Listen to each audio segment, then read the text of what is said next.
मैं doctor Deepti Jaiswal, assistant professor, department of history, Khwaja Moinuddin Chishti language university से हूँ और मैं आज अपने इस वीडियो में आपसे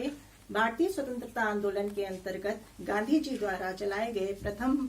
जन आंदोलन असहयोग आंदोलन की चर्चा करूंगी। आप गांधी जी का जो हम भारत में आगमन देखते हैं, वो आगमन उनका जनवरी 1915 में होता है और उसके पश्चात वो अपने गुरु गोपाल कृष्ण गोखले द्वारा बताए गए मार्गदर्शन दिए गए अनुसार वो भारत भ्रमण पर निकलते हैं और भारत की जनता की नब्ज को और भारत के आंदोलन की नब्ज को पहचानने की कोशिश करते हैं। इसके अंतर्गत उन्होंने पहले 4 प्रमुख आंदोलनों का सफल नेतृत्व किया था। प्रमुख रूप से चंपारण सत्याग्रह, खेड़ा सत्याग्रह, अहमदाबाद मिल आंदोलन इत्यादि। लेकिन इसी बीच क्योंकि हम देखते हैं 1914 से 1918 ईस्वी तक का जो समय है वो प्रथम विश्व युद्ध का समय है और भारत में अंग्रेजी शासन था और अंग्रेजी शासन ने भारत की जनता को इस युद्ध में शामिल किया था ब्रिटिश सरकार की ओर से। तो भारत में उन्होंने रॉलेट एक्ट लागू किया इसी समय 1917-18 ईस्वी के बीच में, जिसके द्वारा वो राजद्रोह का आरोप लगाकर और बिना किसी कारण के गिरफ्तार करके उनको जेलों में कैद किया जा सकता था भारतीय लोगों को, जिसके विरोध में गांधी जी ने लगातार सत्याग्रह की योजनाएं बनाई और इसके अंतर्गत जो हम सत्याग्रह देखते हैं वो पूरे भारत में प्रारंभ होते हैं और पंजाब में इस सत्याग्रह का नेतृत्व डॉक्टर सैफुद्दीन किचलू और सत्यपाल करते हैं, जिसके द्वारा वो जनता को अंग्रेजी शासन के खिलाफ जोड़ने की कोशिश करते हैं। और स्वराज गांधी जी द्वारा जब ये बात कही गई कि अगर हम आंदोलन को आगे ले जाना चाहते हैं तो 1 वर्ष के अंदर हम इस के द्वारा भारत को स्वतंत्र भी करा सकते हैं। तो रॉलेट एक्ट, जिसके द्वारा कि कहा भी गया इस एक एक्ट के विषय में कि बिना वकील अपील दलील की व्यवस्था थी ये, जिसके द्वारा भारतीयों को लगातार प्रताड़ित और अत्याचार उन पर किए जा रहे थे। लेकिन हम रॉलेट एक्ट के इस विरोध में जब सत्याग्रह चल रहे थे तो पंजाब में जब किचलू और सत्यपाल को गिरफ्तार किया जाता है तो 13 अप्रैल 1919 को जलियांवाला बाग में इसके विरोध में एक सभा का आयोजन किया जाता है। इस सभा में बहुत बड़ी संख्या में करीब हजारों लोग इकट्ठा हुए और वहां का जो गवर्नर था जनरल डायर, उसने इस सभा पर इस नियत्ती भीड़ पर गोलियां चलवा दी, जिसमें हजारों व्यक्ति करीब 1200 के आसपास मारे गए और काफी बड़ी संख्या में लोग घायल भी हुए। तो डायर के इस कुकृत्य के विरोध में कांग्रेस लगातार विरोध करती रही और लगातार एक आयोग गठन की मांग करती रही, इसकी जांच की मांग करती रही और बहुत समय बाद 19 अक्टूबर 1919 में एक आयोग का गठन किया गया हंटर के नेतृत्व में। करीब 8 सदस्यों का ये गठन हुआ था, इस दल का गठन किया गया। लेकिन इसी समय कांग्रेस ने भी अपनी डिमांड रखी और अपने द्वारा एक आयोग का गठन किया, जिसका नेतृत्व मदन मोहन मालवीय के नेतृत्व में कार्य बढ़ाना था, उसकी जांच करनी थी और इसमें अन्य सदस्य थे महात्मा गांधी, सीआर दास, तैयब जी, जयकर इत्यादि। लेकिन इसी बीच हंटर आयोग की रिपोर्ट जब मार्च 1920 में आनी थी, उसी बीच एक बिल पास किया गया, इंडेमनिटी बिल, जिसके द्वारा हंटर को ये कहा गया हंटर के लिए कि वो कर्तव्य पथ में कुछ ज्यादा जल्दबाजी में था और अनावश्यक उसने बल का प्रयोग कर दिया और इवन यहां तक कहा गया कि ब्रिटिश हाउस ऑफ लॉर्ड्स के द्वारा कि ये ब्रिटिश भारत का शेर है और उसको स्वॉर्ड ऑफ ऑनर और 26 लाख पाउंड की धनराशि भी भेंट की गई। तो इस तरीके से उसके कार्यों को ब्रिटिश सरकार ने पुरस्कृत किया और उसकी प्रशंसा की। लेकिन गांधी जी इस समय एक और तरीके से भी इस आंदोलन की तैयारी कर रहे थे। इस समय खिलाफत आंदोलन की एक भूमिका तैयार हो रही थी, क्योंकि तुर्की को प्रथम विश्व युद्ध में इसलिए शामिल किया गया था कि वहां पर खलीफा की सत्ता को मान्यता दे दी जाएगी, क्योंकि कमाल पाशा ने कमाल पाशा ने वहां पर सर्व ईश्वरवाद के जो प्रतीक थे खलीफा, उनको नकार दिया था। लेकिन इस युद्ध के बाद लॉर्ड जॉर्ज जो प्रधानमंत्री थे, उन्होंने मुसलमानों की इस मांग को स्वीकार नहीं किया और फलतः गांधी जी ने भारत में हिंदू मुस्लिम एकता का इसको अवसर माना और खिलाफत कमेटी का गठन किया गया था 1919 में ही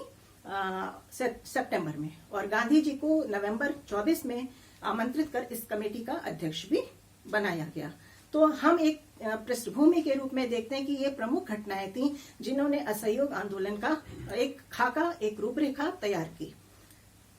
इसी समय सितंबर 1919 में कलकत्ता में एक विशेष अधिवेशन लाला लाजपत राय के नेतृत्व में बुलाया जाता है और असहयोग प्रस्ताव की रूपरेखा तैयार की जाती है। लेकिन उस समय जो उदारवादी नेता थे, जो संवैधानिक मार्गों पर चलने वाले, विश्वास रखने वाले नेता थे, वो इसके विरोध में थे, जिनमें प्रमुख नाम CR दास, मालवीय, जिन्ना, एनी बेसेंट इत्यादि लोगों का है। लेकिन उस समय यह प्रस्ताव पास हो गया इनके विरोध के बावजूद भी, और कलकत्ता 1920 के अधिवेशन में, जिसकी अध्यक्षता, जो नियमित अधिवेशन हो रहे थे कलकत्ता 1920 में दिसंबर में, और उसकी अध्यक्षता की थी C विजय राघवाचारी ने। लेकिन इसी समय CR दास इस आंदोलन के समर्थक बन गए और इस आंदोलन की जो भूमिका तैयार हुई, उसके कुछ प्रमुख प्रस्ताव इस अधिवेशन में पास किए गए, जैसे कि सरकारी कॉलेजों, स्कूलों का बहिष्कार, अदालतों का बहिष्कार, विदेशी कपड़ों का बहिष्कार, विदेशी सामानों का बहिष्कार, जो अवैतनिक पद थे और जितने भी स्थानीय निकायों के अवैतनिक पद थे, उनसे भी उन्होंने त्यागपत्र भारतीयों ने दे दिए। और इस प्रकार एक प्रस्ताव के माध्यम से असहयोग आंदोलन प्रारंभ होता है। और ये आंदोलन व्यापक रूप से, इसमें शहरी मध्यम वर्ग, कृषक, मजदूर, महिलाएं, छात्र सभी जुड़े, और हम कह सकते हैं कि ये एक व्यापक पैमाने पर स्थापित जन आंदोलन था।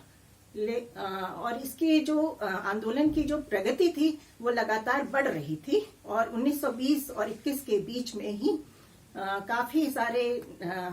शिक्षा के क्षेत्र में देखेंगे तो हम देखेंगे कलकत्ता में बहुत सारी जो विदेशी शैक्षिक संस्थाएं थीं वो बंद हो गईं, और करीब 900, पूरे भारत में 900 स्वदेशी विद्यालय और स्कूल कॉलेज खुले। अदालतों का भी बहुत बड़े पैमाने पर इसका बहिष्कार किया गया। आंध्र प्रदेश, कर्नाटक, बंगाल, बम्बई और उस समय के संयुक्त प्रांत जो वर्तमान में उत्तर प्रदेश है, यहाँ पर अदालतों का, सरकारी अदालतों का बड़ी संख्या में बहिष्कार किया गया। इसके अलावा विदेशी सामानों का भी बहिष्कार किया गया, और उसमें मुख्य रूप से विदेशी कपड़ों की होली जलाई जाती थी। शराब व ताड़ी के दुकान जो थे, उनके सामने धरना प्रदर्शन किया जाता था, और हम कह सकते हैं कि उससे सरकार को, ब्रिटिश सरकार को काफी मात्रा में राजस्व की हानि और क्षतिपूर्ति हुई। और लेकिन हम कह सकते हैं कि ये आंदोलन अपनी प्रगति में, अपनी गति में आगे बढ़ रहा था तेजी से, और कई एक प्रमुख घटनाएं इस बीच होती हैं जो इस आंदोलन को धीमा करने की और खत्म करने में प्रमुख भूमिका निभाती हैं। जैसे कि हम कह सकते हैं कि इस समय प्रिंस ऑफ वेल्स 1921 में भारत आए, नवंबर में भारत आए, और उन्होंने जब बंबई में अपना एक तरीके से वो पहुंचे, तो उन्होंने करीब जो अपने आयोजन थे वहां पर उनका बंद दरवाजों से, हड़तालों से और विभिन्न प्रकार के प्रदर्शनों से उनका स्वागत किया गया, तो जो ब्रिटिश सरकार के लिए बहुत ही नकारात्मक था। और उन्होंने उस समय जो प्रमुख सार्वजनिक सभाएं हो रही थीं या जो संस्थाएं थीं, उनको उन्होंने प्रतिबंधित करना शुरू कर दिया, और प्रमुख रूप से पहली गिरफ्तारी CR दास और उनकी पत्नी की इस आंदोलन में की गई।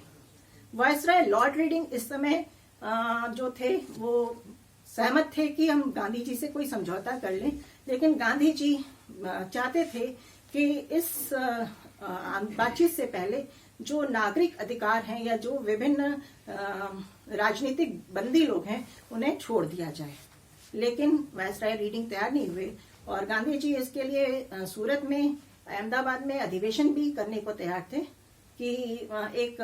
सभा की जाएगी जिसके द्वारा आगे की रणनीति तैयार की जाएगी, सविनय अवज्ञा आंदोलन प्रारंभ किया जाएगा। लेकिन एक प्रमुख घटना इस समय घटती है, चौरी चौरा की घटना, जिसका उल्लेख अति आवश्यक है क्योंकि इस घटना ने, इस कांड ने असहयोग आंदोलन की समाप्ति में प्रमुख भूमिका निभाई। 4 फरवरी 1922 को गोरखपुर के चौरी चौरा नामक जगह पर कुछ कांग्रेसी और कुछ खिलाफत के कार्यकर्ताओं ने जुलूस निकालना प्रारंभ किया, लेकिन जिसका विरोध वहां के पुलिस ने किया और कुछ दुर्व्यवहार की घटनाएं हुई, जिसके फलस्वरूप भीड़ उत्तेजित हो गई और थाने पर उन्होंने आक्रमण कर दिया और करीब 21 सिपाही सहित एक थानेदार यानी 22 लोग जिंदा जला दिए गए। क्योंकि गांधी जी का ये आंदोलन अहिंसात्मक था, जिसमें हिंसा की कोई जगह नहीं थी, और इस हिंसात्मक घटना ने गांधी जी को प्रेरित किया कि ये आंदोलन वापस लेना पड़ेगा। इस आंदोलन का वापसी उन्होंने करीब 12 फरवरी 1922 को ये आंदोलन उन्होंने वापस ले लिया। लेकिन इस वापसी का कई प्रमुख कांग्रेसी नेताओं ने विरोध किया, जिनमें मोतीलाल नेहरू, सुभाष चंद्र बोस, जवाहरलाल नेहरू इत्यादि लोग थे। और सीआर दास ने यहाँ तक कहा कि मोतीलाल नेहरू ने यहाँ तक कहा कि यदि हिमालय का कोई गांव कोई गलत कार्य करता है तो उसकी सजा कन्याकुमारी के गांव को क्यों दे दी जाए, यानी कि